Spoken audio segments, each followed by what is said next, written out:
ufikile Thombe nenhloni udala qiniseke libandi ngamnika le mic anganethusa siyavuya kakhulu uyathanda sidala libandi ngamnika siyavuya umbona ngicela sifunde incwadi yamaRoma chapter 5 verse number 6 no verse number 8 siyabulela kakhulu kwintombi zalapha elalini abantwana ubaba bekhona nje mini nje ngegama lenkosi sizobuya apha sizobuya netente enkulu xa sibuya sibona abantu balapha behlupheka xa bebuza phezulu uba iyaqhubana namhlanje malanga sithi hayi sihambe emini uthi omunye mama yo uhluphekile kaba bebethe bazoza kusasa bathi bazoza kusasa bebethe masize sonke kusasa ngathi ngeke ikhonto mandela kanti ndiyofumana yokugqibela sibona abantu balendawo bemthanda uThixo akuvamile ukuthi insuku ezimbini abantu bagcwale wawusuku lokuqala babonakala bencane ngolhlobo cela ke sifuna uverse number 6 nabayitholile. Oh Jesus Christ. Uba ukhona kuba kaloku oko besingama-athalala uKristu uthenge xesha elimiswe nguThixo wabafela abangamhloneliyo uThixo. Verse number 6 ne? Yes, verse number 8. Verse 6. Uthando lugaba baba luche ngolwandle lubansilona lubansilu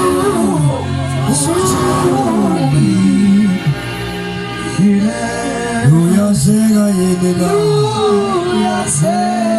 aseka yini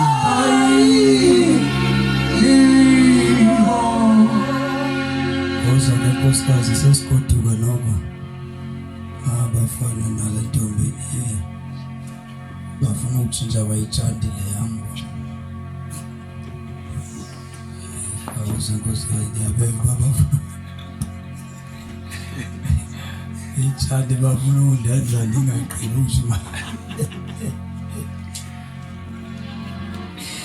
luba hansilu luchuli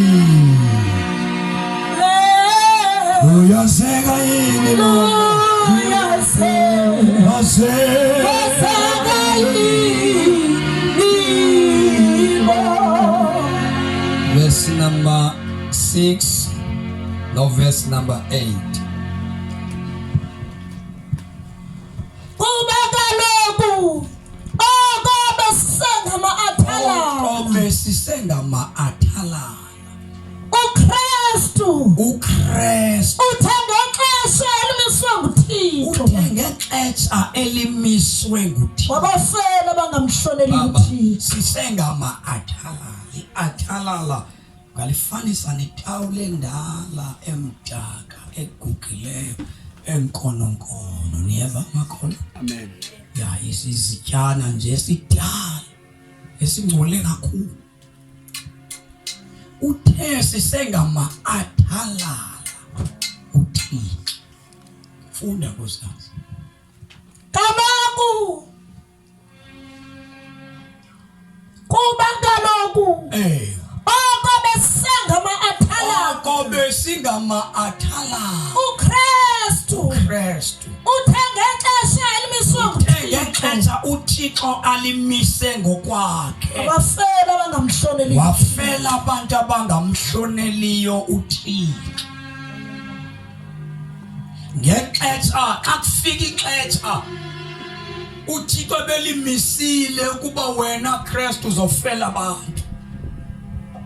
wafika ngexetsha sinkone sibhabhile sibophekile singenathemba singenamfa singenamphambili siphithelwe zizinto salomhlaba izono zethu sisixelela uba thina singcole kakhulu singaboni asifanelwanga zizinto ezithile lenkonzo ayisifanelanga lokuphandaza oku akusifanelanga ngenxa yokona kwethu kodwa lithi iBhayibhile ayimvimbanga uKristu ukuba angayi esiphambanweni ngenxa yobunkonokono bethu yithi iBhayibhile kuba uKristu kaloku yena ngexesha elimiswe nguThixo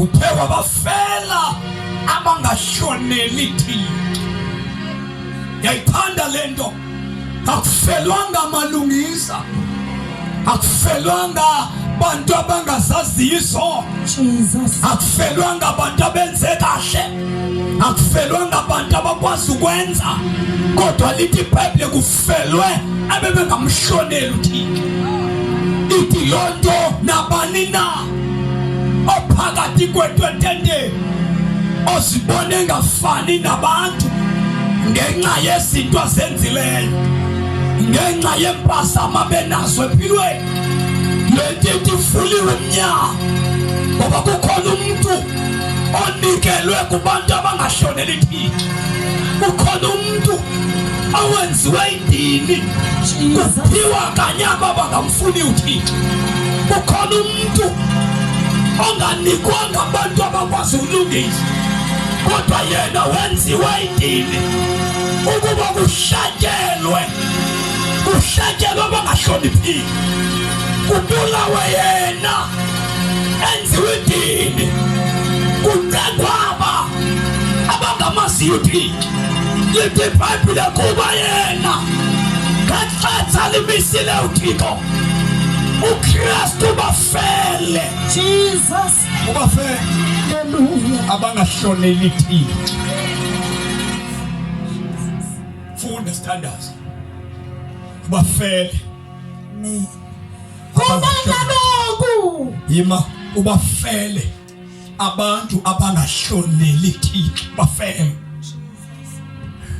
funda kuba kaloku okobesingama athalala uKristu uKristu uthengexesha elimiswe nguThixo uthengexesha uThixo alimisileyo wabafela abangamshoneli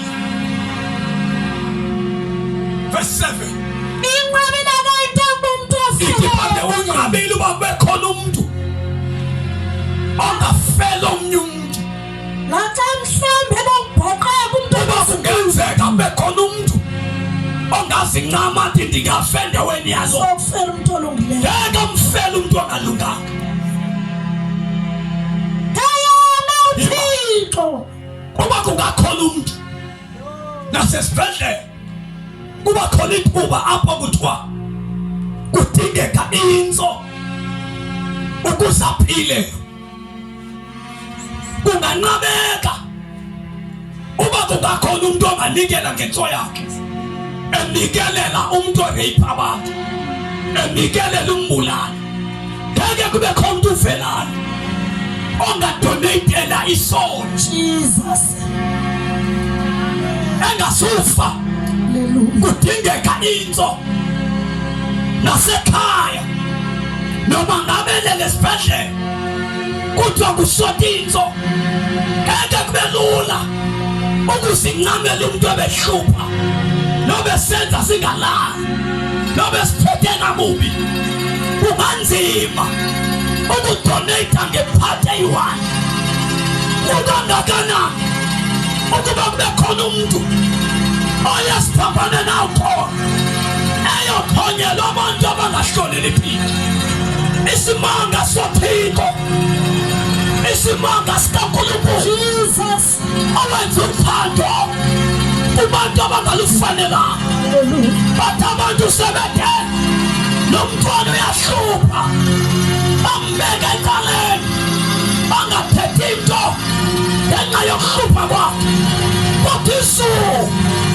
liphasa iqononto singenamsebenzi nathi singakhathalelanga thixo kodwa yena esezulwini wafeza uthando lwakhe wafika natyala ithi imbongi inzulu yefihlala nzulu yesimanga esalisa umhlaba nesibhakabhaka ude wabona uluntu lonke luwile esonweni uthi lo mbongi wasikwa imfesa ngoba imiphefumulo yabantu yayihlele elishweni ngesikhathi behlele esonweni imiphefumulo yabo yayibhonde elishweni ngoba isono senze umphefumulo womuntu ube selishweni lithi eBhayibhile uthi lo mntango wale ngoma wasikwa imfesa wathabathela kuye yonke ihlazo unomuntu unothixo ahlele ezulwini akamncameli umntu wakhe unothixo awasikhabiso lomntu liyalahleka ubasali ikhabiso lomntu liyalahleka umntu akuzala ikhabiso lakho awusenza kakubi akusika enhliziyweni yakho uphume kuye kodwa konothixo ungathi sinomhlaba akamncama umntu wakhe akamlahla umntu wakhe akamdela umntu wakhe uyamlandelela uyamkhangela uyafunafuna awulahlekile kwakhe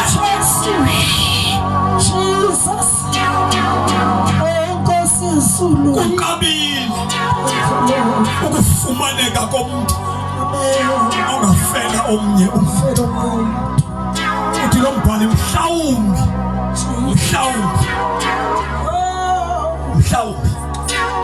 angabhaqeka ngomlalo umuntu ongazincama ngenxa yomuntu olungileyo ngeke abekho umuntu ongazincamela isoni idiphambi mhlawumbi kungenzeka ayithi ingenzeka lo mhlawumbi ingenzeka aphaqeke onokufela olungileyo funda nkosikazi nefirst standards inqabile inqabile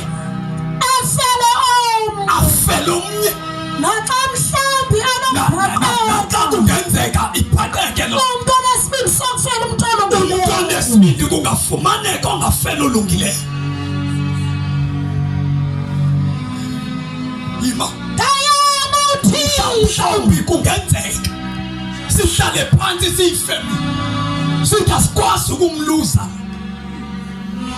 ngoba apha ekhaya siphila ngayo asikwazi umyeka ahambe lo sicela kufe mna ukuze iqhubeke ikhaya liphila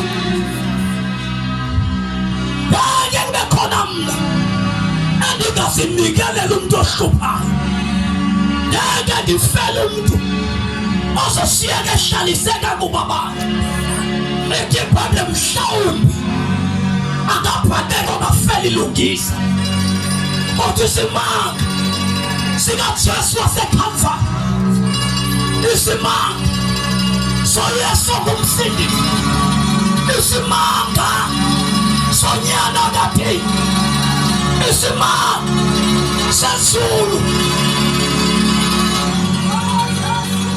isimanga sezulu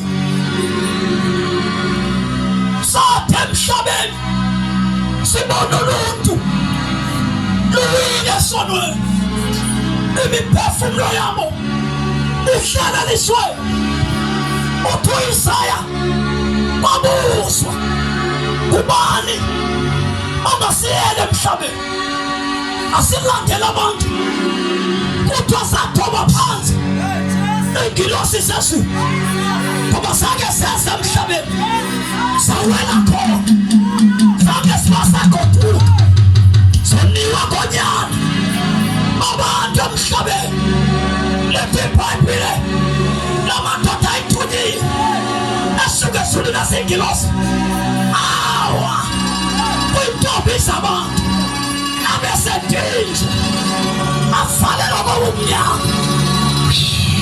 Jesus akubuzwa kubani ongazincama abheke kwinkohlakalo yomhlaba ayohlangula abantu sathoza phansi. Jesus makindo yamangenya utumbhale wafihlakaliswa uthi ngabikhona umhlaba ongakabikho ndandihlala phakathi koluntu ndandiyingcibi yomsebenzi onke kwafela ngam onke kwadalwa ngam andikwazi ukumyeka unyama womntu afele esonweni wabuyesu wathi ndiyazincama ndiyabafela ndiyothatha inyama nam ndiyothatha isiqalekiso sam ndiyabalanda ndiyobaphatha inkqubo yehlazo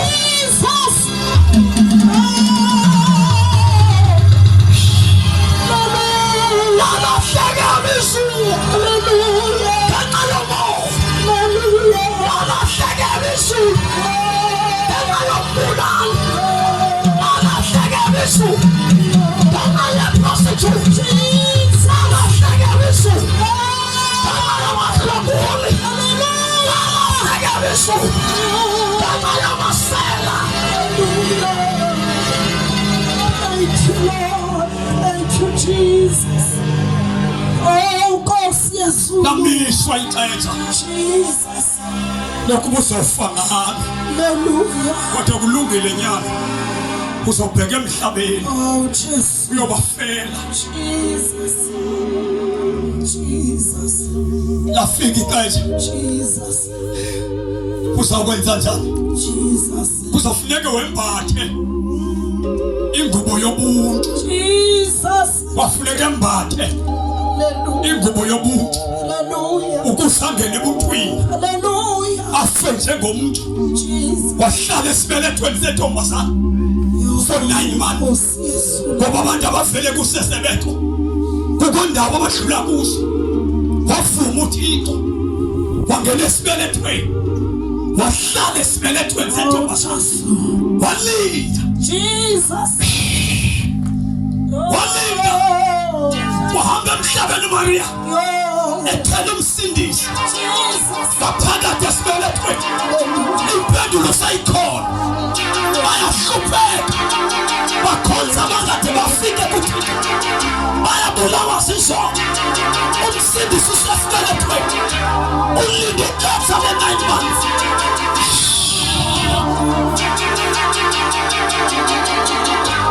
Ukwindoda ihlala etempile kuthiwa ndoda lithi liphelile ixesha lakho emhlabeni kodwa uzohamba amehlo wakho nabalibona kusindisa ukhona osayo ukhona osayo ukhona osayo ukhona namandla ubukhulu namandla.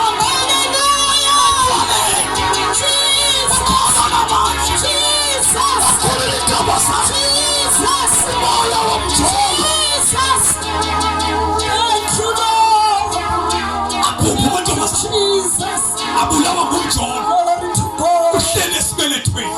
Glory to Jesus.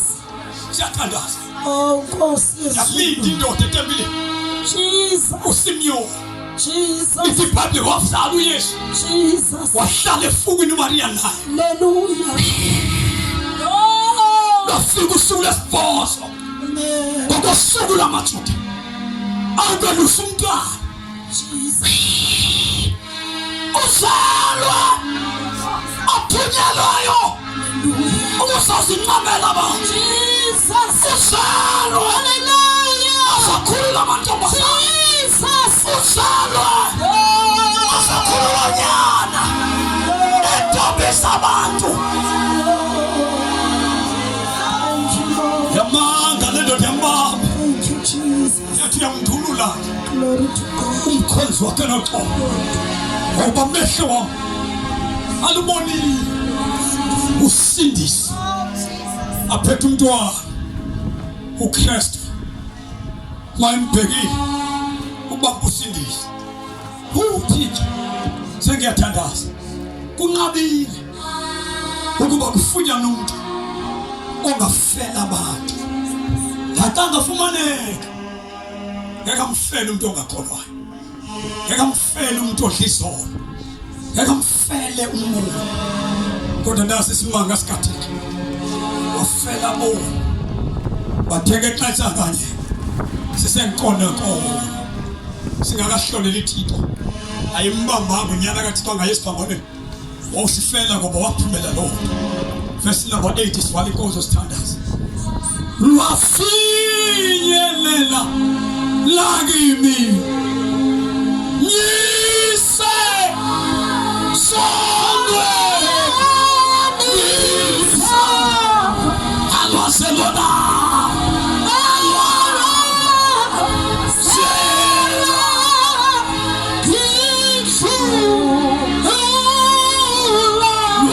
sendesa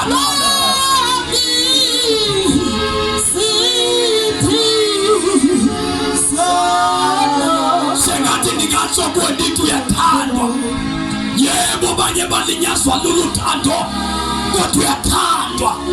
Baningi abantu abathe bakuthanda bakudisappointa bakushiya endleleni kodwa ikhona indoda ekuthandayo. Ukhona wafa ngenxa yakho, ukhona umuntu okhathalayo ngawe. Baningi abantu bekuthembisa bethi bazakuthanda, bazakukhathalela, bazakunakekela bakushiya endleleni. Ukhona ongasiyaniyo.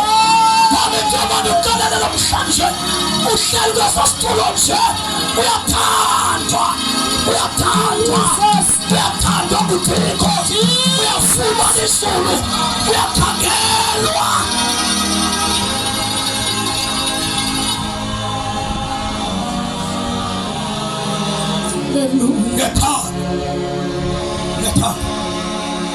Yathanda mhlawumbe ulufumananga uthando kumama notata kodwa uyathanda. Awulutholanga uthando ebafanele emantombazaneni kubantu bonke abathe bakuthanda bahambe baveza ungakuthandi. Kodwa ndifuna namhlanje uyathanda.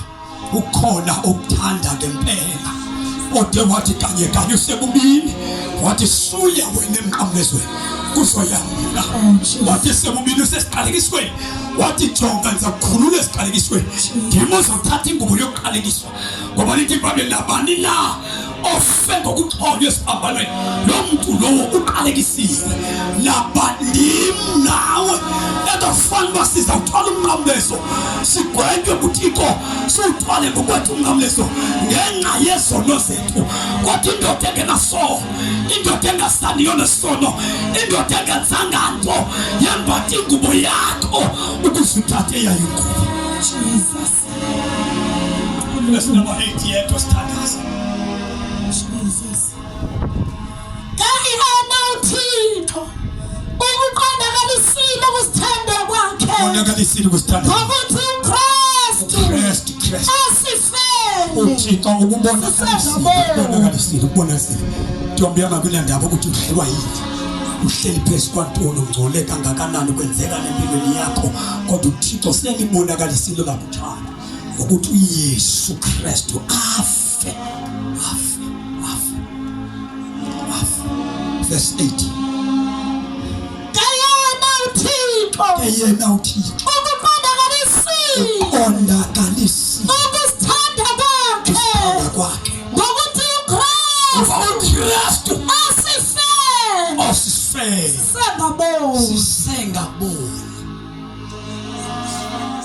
khona abantu sathana abenze izigqila naxa bebuka impilo yabo bazibiza ngoba soze babe sayandawo ngeke baphumelele barejectiwe bazirejecta nabo siyathandaza uThixo uhleli kwesisitulo ohleli kuso ukubonakalisile kwakhe ukuthanda namhlanje mini xa ungazincama uYesu usisipho uThixo kule ndoda ndiyakuthanda ufo kancane ndiyakuthanda abe sekhipha igift enguYesu ebonakalisa ebhida esakha ubudlelwane bakhe nalomuntu athe uyamthanda ndiyakuthanda ngcono wathi akugqiba uThixo wathatha isipho sexabiso xa ufunda incwadi kaYohane uchapter 3 uverse 16 singayifunda singayinaki sithi into esasiyifunda esikolweni kodwa nento endifuna uyinote kusukela namhlanje ethi uthe wenze nje uThixo ukulithanda kwakhe ihlabathi uthi ude wancama unyana wakhe ekuphela komzeleyo la ude ekugqibeleni uJesu wayengasiyena into yokuqala yathathwa ezulwini ukulinga ukubuyisela wena kuThixo.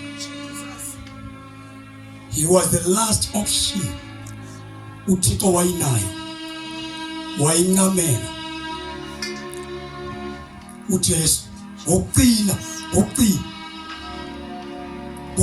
uJesu ukhululwa asikwe emhlabeni uJesu ngokugqibela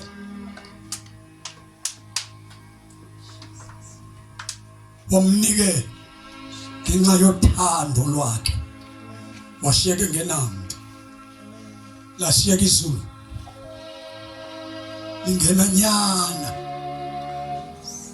wamnika emhlabeni umnikela izihange amnikela abanenkohlakalo amncama ebonakalisa uthando lwakhe kuwe njengohle lapha esitulweni akunandaba noma ungangamkhonzi noma ungahlisona noma ungazilahlela ezonweni ehlabathini uyathanda xa inikweni ingqondo zibuya uphakamisela amehlo wakho ezulwini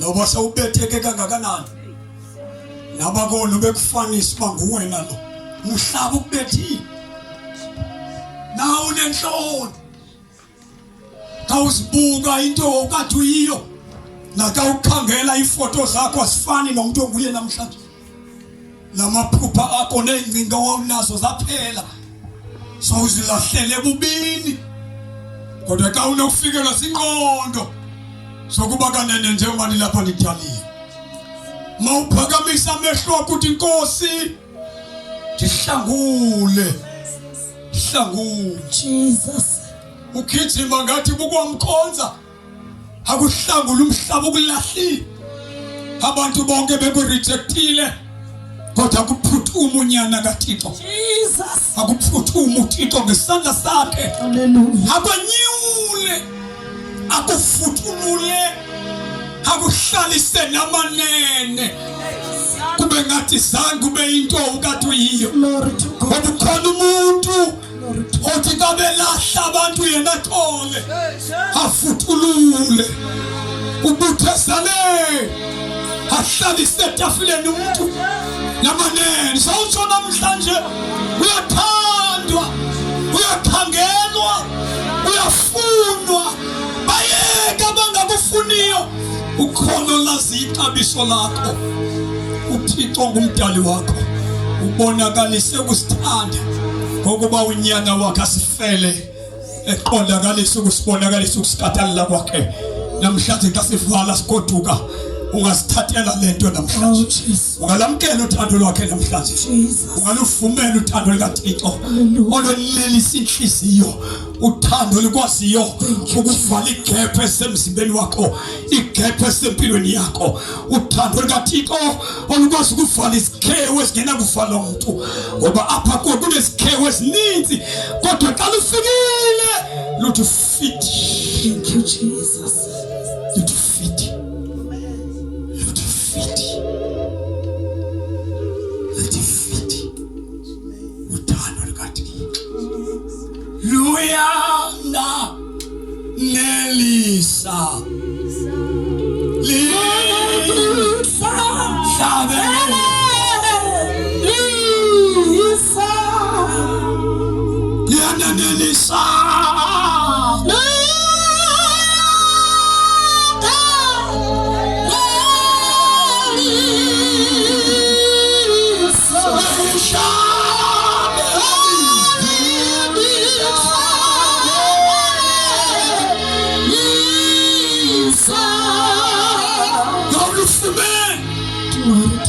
lukwenza uhlabelele Jesus. kawulufumene ungekaphangeli, ungekathinti into, ungekaboni into yenzelweyo, kodwa lukwenza ube nethemba, lukwenza ube ngathi sowutyebile. Uthi ohlabelelayo ndiqebile kakhulu awukimi. Sithi izinto zingekenzeki kodwa ufe mani, ikhona into efikileyo. Hallelujah. Uyanelisa, uyayitshintsha imeko, akenazitshintsha umntu, libuyisa uvuyo olungasakhoyo ebomini bakho, libuyisa ukuzethemba.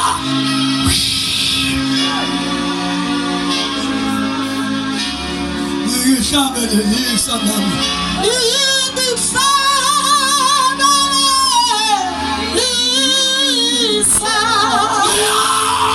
yanganelisa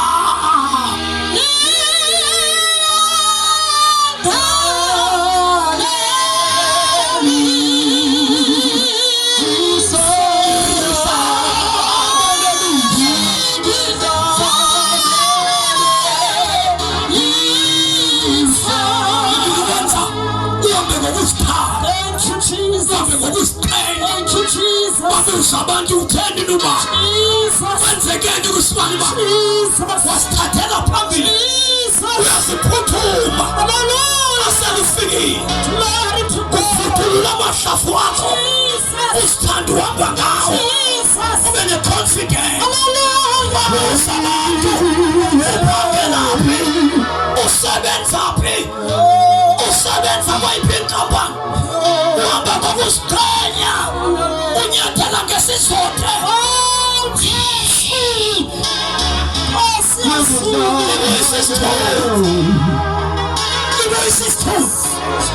libuyisa inhlonipho, libuyisa ukuzethemba, uthando lukaThixo libuyisa kuwe ukuhlonipheka.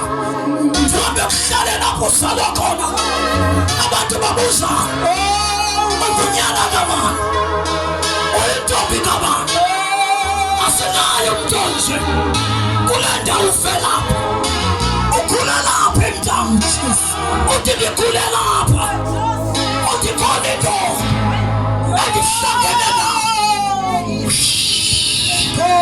Bonke abantu abathi bayasithanda kulo mhlaba basephula inhliziyo, kodwa le nto ikhola bephula inhliziyo, inyaka inhliziyo esilimeleyo.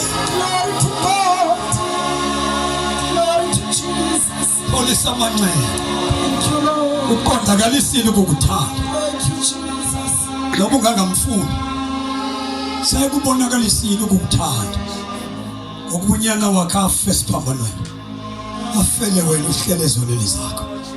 Nokuhlele ezonweni zakho sewafa unyana kaThixo, wafela ezo zono ohleli phezu kwazo. Simeke nyawo sithandaze, simeke nyawo sithandaze.